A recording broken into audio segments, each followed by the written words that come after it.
കുട്ടിപ്പട്ടാളം കൂടെ വന്നില്ലേ?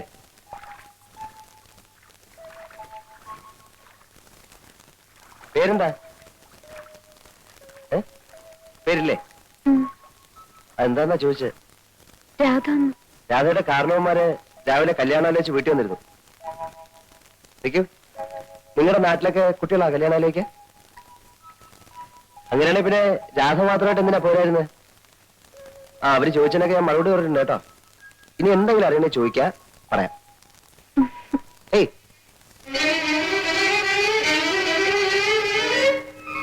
കൊള്ളാം, നല്ല പെൺകുട്ടി. കല്യാണം കഴിക്കുന്നെങ്കിൽ ഇതുപോലൊരു പെണ്ണെ കഴിക്കും.